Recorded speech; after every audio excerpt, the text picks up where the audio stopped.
어린이 여러분, 한 주 동안 잘 지내셨나요? 이제 어린이 예배를 시작하려 합니다. 먼저 주변을 잘 정리하시고 집중하는 마음으로 예배를 구별하여 드렸으면 합니다.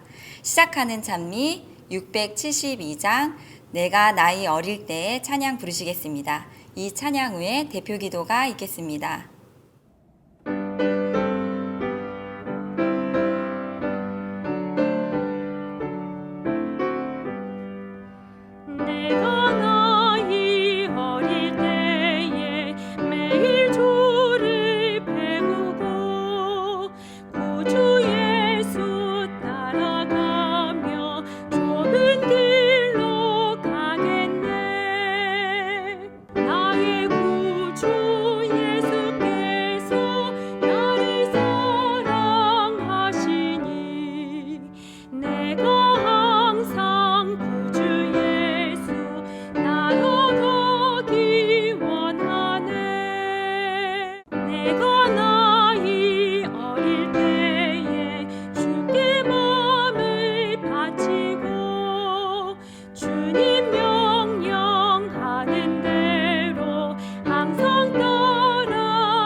하늘에 계신 하느님, 이렇게 좋은 안식일 주셔서 감사합니다.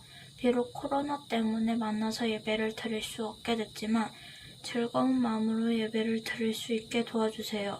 목사님 말씀을 듣고 우리가 은혜 받을 수 있게 도와주시고 다시 만나서 예배를 드릴 수 있을 때까지 모두 건강할 수 있게 도와주세요. 예수님의 이름으로 기도드립니다. 아멘.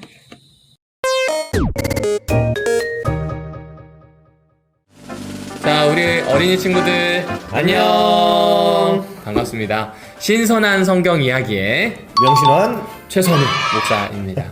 자, 우리 친구들 오늘 안식일 또 영상으로 예배를 드리게 되었어요. 잘 지내고 있죠? 좀 답답하겠지만 이 상황을 꿋꿋하게 견뎌내 주었으면 좋겠습니다. 알고 있는 것처럼 지금 강화된 방역수칙을 지키는 건 우리 친구들의 소중한 생명과 안전뿐만 아니라 타인의 이 소중한 생명과 안전을 지키는 행동이거든요. 그래서 생명을 소중히 하는 그런 행동을 하는 우리 별내교회 어린이들 그리고 저희 목회자들 너무 좋을 것 같다는 생각을 하게 됩니다. 이쯤에서 또 이 전도사님과 좀 인사를 나눠봐야 될 것 같은데 일주일 어떻게 건강하게 지내셨어요? 네, 저도 건강히 잘 보냈고요. 또 이렇게 건강하게 살아있을 수 있으면 또 감사한 한 주를 보내게 됐습니다. 아, 그렇군요. 이 건강한 전도사님이 오늘 옆에서 뭔가 뽁짝뽁짝 하시던데 준비는 하는 것 같은데 물건은 없는데 궁금하네. 뭐 준비하신 네, 거예요? 오늘도 말씀이 이제 여러분 준비가 되어 있습니다. 네. 자, 우리 친구들 제 손에 잘 보세요. 제 손에 지금 뭐가 보이시나요? 목사님 한번 보세요. 뭐가 좀 보이세요?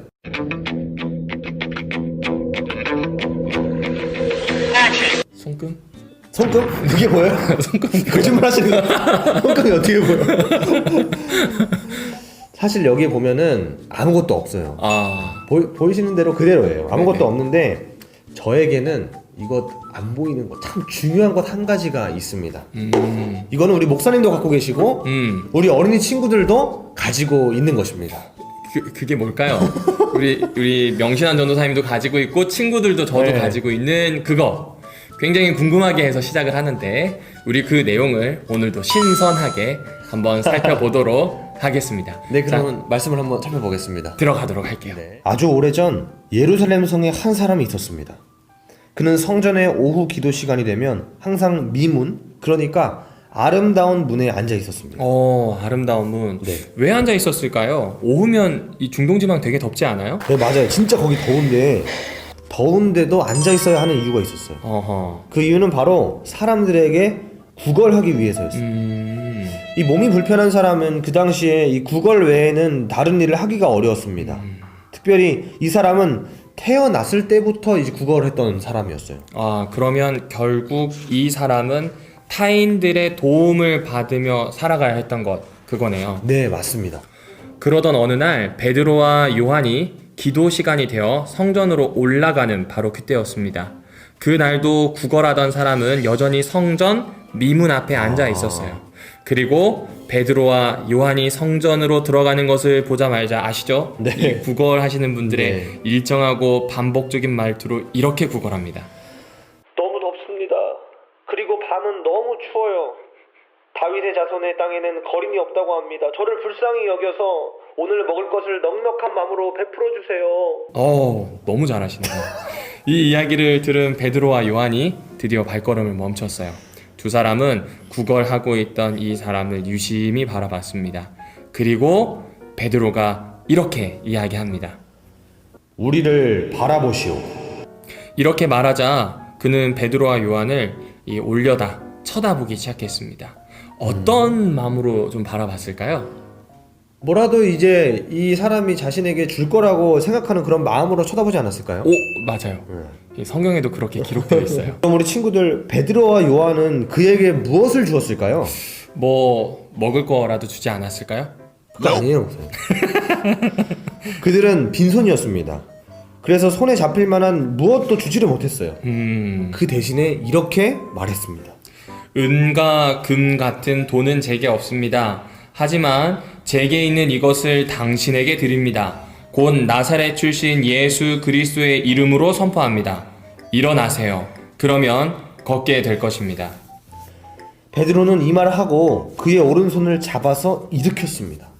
자, 어떻게 됐을까요? 베드로가 오른손을 잡아 일으키자 그 사람의 발과 발목에 힘이 생겨서 벌떡 일어났습니다. 그리고 그는 베드로와 요한과 함께 성전으로 걸어 들어갔어요. 성전으로 들어가면서 걷기만 한 게 아니라 이제 뛰기도 했습니다. 그리고 뛰기만 한 게 아니라 이제는 하나님을 찬양하기까지 합니다. 바로 이런 모습으로 말이죠. 평생 앉아서 살아야 했던 사람이 일어나 걷고 하나님을 찬양하는 것을 사람들이 보았어요. 그리고 그에게 일어난 이 사건을 매우 놀라워했습니다. 특별히 그 당시에 이 몸에 장애를 가지고 태어나면 죄가 있는 사람이라고 생각했습니다. 그래서 성전에 당연히 들어가지 못했고 나중에 메시아가 오셔서 새로운 이스라엘을 세울 때에 그 나라에도 들어갈 수 없다고 사람들이 생각을 했어요. 그랬군요. 당시에 모든 사람이 그렇게 믿고 있었던 거예요. 한마디로 오늘 이 구걸하던 사람은 사회에서도 그리고 하나님에게서도 버림받은 사람이라고 생각을 했던 것입니다. 맞습니다. 그런데 이제 걸어서 성전에도 들어갈 수 있도록 허락된 사람, 이스라엘 사회의 일원이 될 수 있는 사람, 또 하나님 나라가 임할 때 그 나라에 들어갈 수 있는 사람이 되었습니다. 그러니까 구원은요, 그냥 몸만 회복되었어요, 귀신이 쫓아내졌어, 뭐 이런 얘기만 하는 게 아니라는 거죠. 구원은 회복이라고 하는 넓은 이야기를 보여줘요. 몸도, 관계도, 또 내 삶도 회복시키는 놀라운 능력이 예수님으로부터 있다는 것을 보여주는 이야기입니다. 구걸하던 사람은 완전히 나았습니다. 이 그에게 일어난 일은 정말 기적과도 같은 일이었습니다. 그래서 이 사건을 목격한 모든 백성은 이 베드로와 요한, 이 기적을 일으켰다고 보이는 베드로와 요한을 주목하게 됩니다. 하지만 베드로와 요한은 자신들에게 관심을 집중되는 것을 원하지 않았습니다. 그래서 베드로는 이 사건을 두고 이렇게 말했습니다. 이스라엘 사람들아, 이 일이 일어난 것을 왜 놀라운 일로 여깁니까? 우리 개인의 능력이나 경건함으로 이 사람을 걷게 한 것처럼 생각하십니까? 왜 우리에게 주목하십니까? 라고 힘있게 외쳤습니다. 그리고 베드로는요, 미문 앞에 앉은 남자가 걷게 된 것은 예수님의 능력으로 걷게 되었다고 소개했어요. 사람의 힘으로는 이런 일이 일어날 수 없다는 것을 말한 것입니다. 어린 예배 성도 여러분, 제가 처음에 우리가 다 가지고 있다고 했던 말 기억하나요? 이것은 나사렛 예수의 이름으로 명령할 수 있다는 것을 이야기하는 것이었습니다. 목사님 그러면 베드로가 이것을 어떻게 이야기를 했나요? 나에게 있는 것을 너에게 주겠다라고 이야기합니다. 그러니까 이 기적의 핵심은 내가 가지고 있는 예수의 이름이 기적을 일으켰다라고 하는 것이죠. 뭐 아까 우리 빈손으로 보여주셨는데 네. 재산도 없어요. 지위도 없습니다. 나에게 지금 구원을 베풀어 주신 예수 그리스도가 그 권위를 가지고 이 사람에게도 일하실 수 있다. 당신도 그런 특권을 누릴 수 있다라는 이야기를 해주고 있는 거죠. 그러니까 오늘 사건의 요점은요, 베드로가 그 사람의 문제를 해결할 더 나은 어떤 것을 제공했다는 데 있어요. 그러니까 기적을 행했다는 것도 있겠지만, 다시 말씀드리지만 베드로가 이 문제를 해결할 수 있는 더 나은 어떤 것을 제공했다는 데 있습니다. 그러면 이제 이렇게 생각해 볼 수 있겠죠. 다시 이야기하지만 이 이야기의 핵심은 내 바로 옆에 있는 이웃에게 지금 그가 가지고 있는 어려운 문제가 있다면 그것을 해결해 주실 수 있는 가장 좋은 분, 대안이 되실 수 있는 분, 진짜 완벽한 대안이 될 수 있는 예수를 소개하는 것이라고 하는데 초점을 맞춰서 읽어야 하는 것이죠. 목사님 그러면 우리가 기적을 행해야 되나요? 그러니까 기적이 일어나는 것을 볼 수 있는 것도 있고 분명히 볼 수 없는 것도 있을 텐데. 맞습니다. 맞습니다. 좋은 질문인데 아마 전도사님도 이 부분을 의도했을 거예요. 기적을 행하시는 분이 누구이실까요? 예수님이시죠. 네. 그럼 예수님이라고 한다면 결국 일어난 모든 일은 예수의 권위에 의지해서 된 겁니다. 맞아요. 그럼 예수님이 어떤 일을 하셨는지 잘 봐야 돼요. 예수님이 하신 일 중에 복음을 전하는 일이 있었고 치료하시는 일이 있었고 그리고 귀신을 내어쫓는 걸 줄여서 축기라고 합니다. 이 축기 이 세 가지가 있었습니다. 이게 예수님이 하나님 나라가 이제 도래했습니다. 네. 곧 하나님 나라가 임할 거예요 라는 이야기를 하시면서 했던 대표적인 일입니다.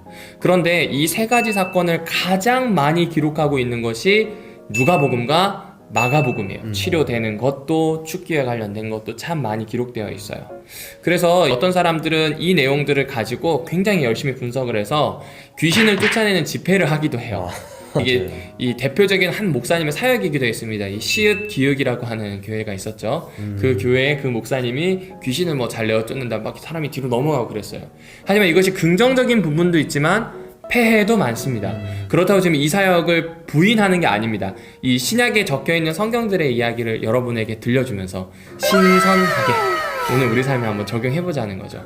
예를 들면 마가와 누가에는 치유와 축기 사역이 되게 많이 기록되어 있는데 마태에는 그에 비해서는 좀 적고요. 네. 요한복음에는 등장하지도 않아요. 특별히 요한복음은 예수님을 신으로 이야기하는, 네. 신으로 소개하는 굉장히 중요한 책인데 신이면 귀신을 쫓아낸다, 네. 치료한다 뭐 이런 이야기 나올 법 하잖아요. 네네. 안 나와요.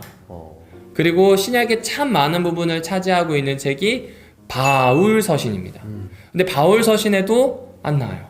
이 바울도 사도행전에 보게 되면 자신이 이 일할 때 쓰는 앞치마를 딱 이렇게 덮으면 사람이 병이 났고 지나가기만 해도 귀신 쫓겨나고 네, 뭐 이런 일이 있는데 네. 바울서신에 적혀있지 않아요. 이거는 그 당시에 시대 배경을 읽어줄 필요가 있습니다. 특별히 1세기에는요 귀신을 내어쫓는 로마의 마법사들이 되게 많았어요. 만약 귀신을 내어쫓는 일을 한다, 치료를 한다 뭐 이런 것들이 계속 커지게 되면 로마의 마법사들과 기독교의 이 귀신을 쫓아내는 사역이 구분이 없어집니다. 네. 기독교의 귀신을 쫓아내는 사역의 핵심은 예수님이 말씀하신 그 나라가 맞아요. 왔다는 거잖아요. 네. 이게 이제 첫 번째 문제죠. 그 다음에 두 번째는 본질적인 문제예요. 좀 어려울 수 있는데 왜 귀신을 쫓아내야 했는가? 왜 치료해야 했는가에 대한 질문에 답이 귀신을 쫓아내야 하니까는 아니잖아요. 네네. 그 이야기입니다. 요한복음에 보면요 우리가 정말 싸워야 되는 큰 귀신으로 사탄을 소개합니다. 그런데 사탄을 요한복음 8장에는 무엇이라고 소개하냐면 거짓의 아빠라고 표현해요. 그러니까 우리가 거짓을 할 때마다 아빠는 누구라는 거예요? 사자 탄짠을 쓰시는 사탄이라고 하는 이야기를 하고 있는 거죠. 그러면 지금 여기에서 가장 큰 귀신을 쫓아내는 사역은 뭐냐면 거짓말하고 미혹하는 사탄을 밀어내는 진리 전쟁입니다. 네. 그 진리 전쟁을 쉬운 말로 바꾸면 선악의 큰 싸움, 선악의 그렇죠 대쟁투라고 하는 거죠. 그러니 핵심은 축기 사역은 단순히 진짜 사람을 이렇게 귀신을 쫓아내가지고 와 이런 게 아니라 네. 그 안에 예수를 개인의 구주로 고백하지 못하도록 방해하는 것들 혹은 예수 대신에 다른 신이 있다고 고백하게 만드는 것들 그런 거짓말들과 싸워 이겨낼 수 있는 것 이게 축기 사역이 되는 거겠죠. 치유사역도 마찬가지입니다. 핵심은 예수를 보여주는 거예요. 네. 예수를 보여주는 건데 몸 낫고 하다 보면 결국 이 일을 하는 그 사람이 자기 전능감에 취할 수가 맞아요. 있습니다. 그렇게 되면 사람들 뭐 추종하고 힘 가지고 요런 데 쓰게 되죠.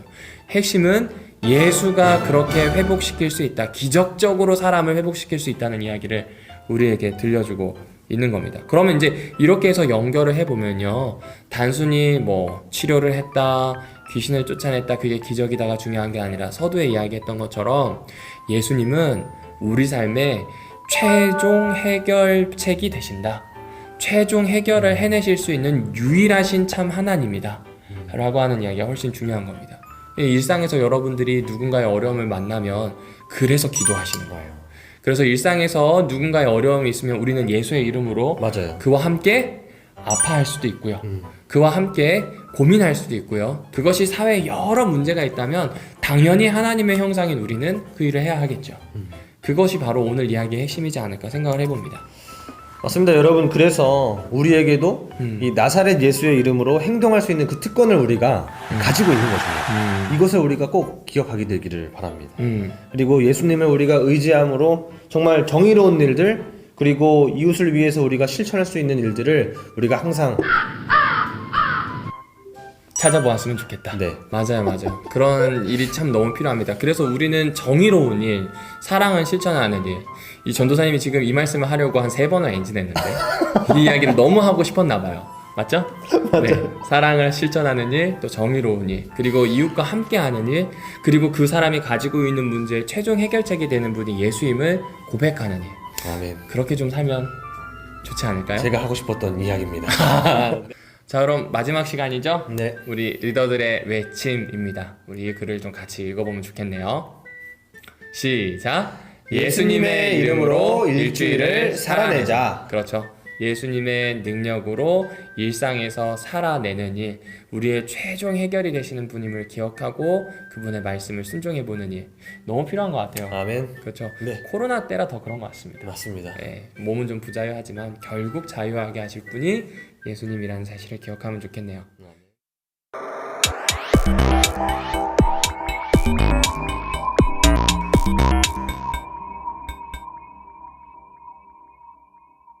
자, 오늘 드디어 함께 하면 좋은 시간, 즐거운 시간, 신선한 성경 이야기의 성경 퀴즈가 돌아왔습니다. 와. 아마 지금 제가 여러분에게 이야기하고 있는 동안 이 당첨자가 나갈 텐데요. 당첨자들은 지난주와 같이 역시 토요일 저녁에 바나나 우유로. 네. 근데 바나나 우유만 안 사도 돼요. 그걸로 다른 걸로 바꿀 수 있으니까요. 꼭 바나나 우유 먹어야지 안 그러셔도 됩니다. 그리고 이제 지난번에 이 정답을 받아보니까 카톡이 좀 많이 힘들었죠. 네, 분류하는데 힘들더라고요. 그래서 다시 좀 바꾸도록 하겠습니다. 지금 제가 예배 전에도 미리 공지했지만 실시간 채팅을 이용할 수 있습니다. 휴대폰도 가능하고요. 또 노트북도 가능합니다. 네. 실시간 채팅으로 남겨주시고요. 또 기회를 좀 많이 넓히기 위해서 혹 지금 별내교회에 출석하지 않는 분들도 자기 이름과 연락처를 남겨주시면 혹 저희가 추첨하는 종이에 딱 걸려서 되면 좀 보내드리도록 하겠습니다. 참고로 추첨은 공정하게 합니다. 이게 이름 보고 하지 않고요. 저희가 따로 써서 이렇게 뽑습니다. 그렇게 되니까 한 문제에 한 명씩. 네. 그리고 언젠간 내 차례가 온다. 그 생각을 가지고 같이 해주면 좋겠습니다. 네. 자, 1번 문제입니다. 걷지 못했던 사람은 왜 성전 앞에 앉아 있었을까요? 그렇죠. 우리 두 사람이 꼭 성경 문제를 낼 때는 신선하지만 쉬워요. 네, 쉽습니다. 네, 정답은? 정답은 네, 구걸하려고. 맞습니다. 네, 또 돈이든 뭐든 이제 구걸하려고 앉아 있었겠죠. 그렇죠. 저라면 먹을 거 주면 제일 좋아했을 것 같은데. 맞아요, 그랬을 것 같아요. 정답을 실시간 채팅에 올려주세요. 저희가 보고 있으니까 쭉쭉쭉 올려주시면 좋겠습니다. 자, 2번 문제 갑니다. 구걸하는 사람에게 나타난 사람은 네. 누구일까요가 아니라 네. 누구의 제자인가요? 네, 좋습니다. 아주 문제. 누구의 제자일까요? 정답은 아주 쉬워요. 네, 바로 예수님. 예수님입니다. 네, 역시 정답을 쭉쭉 올려주세요. 쭉쭉 올려주시면 좋겠습니다. 마지막 문제죠? 네. 자, 3번입니다. 자, 걷지 못했던 자가 있던 성전문을 뭐라고 불렀나요? 자, 오늘 언급이 됐습니다. 이건 좀 어려워요. 그쵸? 아름답다? 아름답다. 오케이, 정답은? 아름다울 미문. 그렇죠. 네, 아름다울 미문. 미문입니다. 네, beautiful door. 네. 게이트가 맞나요? 아무튼 그런 것 같습니다. 네. 하늘에 계신 하나님 아버지, 정말 우리를 사랑하셔서 하나님의 자녀로 불러주심에 감사합니다. 아멘. 그리고 예수 그리스도를 우리에게 주심에 깊이 감사드립니다. 아멘. 나사렛 예수 그리스도의 이름으로 행동할 수 있는 특권을 우리에게 허락하셔서 감사합니다. 아멘. 우리가 마음 가운데 이것을 항상 기억하고 예수님을 의지함으로 우리 이웃 가운데에 사랑을 실천하는 일에 앞장설 수 있도록 주님 인도하여 주시옵소서. 아멘. 예수님의 이름으로 간절히 기도드립니다. 아멘.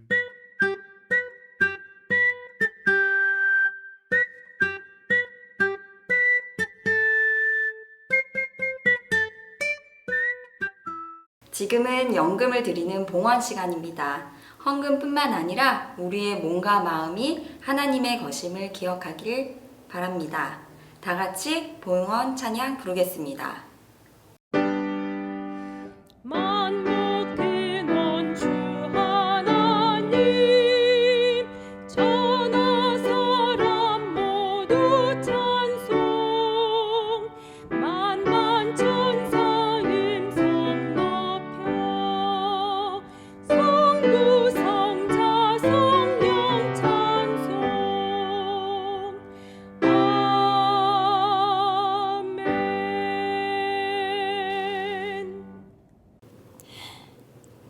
살아계신 하나님, 하나님을 믿는다고 말하면서도 하나님의 셈법을 따라 살아가지 못했습니다.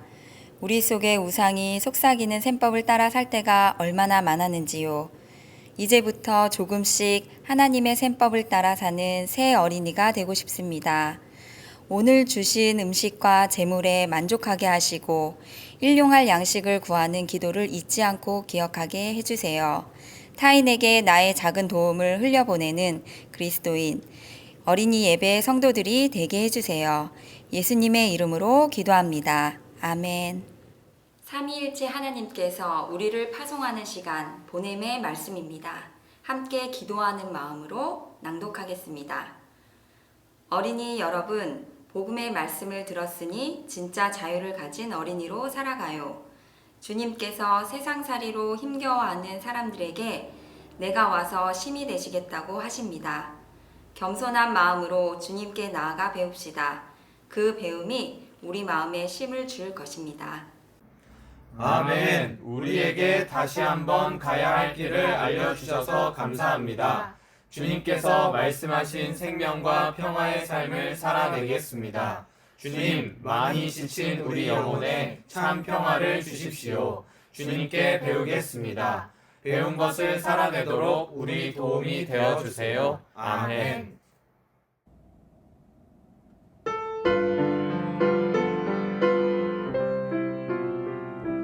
세상 모든 죄악에 빠져 죽을 수밖에 없는 이 죄인 주님 나를 사랑하시어 새 삶을 얻게 하셨네.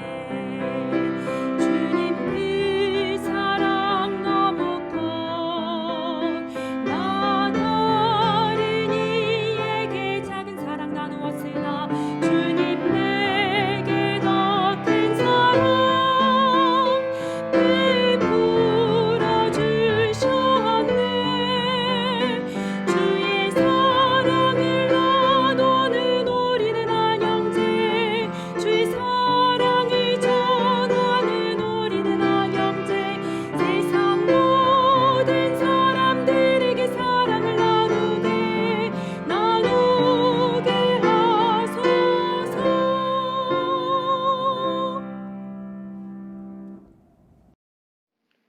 이제 말씀을 따라 살기로 결심한 우리 모든 어린이 성도들 위해 아버지 하나님의 크신 사랑과 예수 그리스도의 무한하신 은혜와 성령의 교통하심과 이끄심이 이제부터 영원히 있기를 축원하나이다.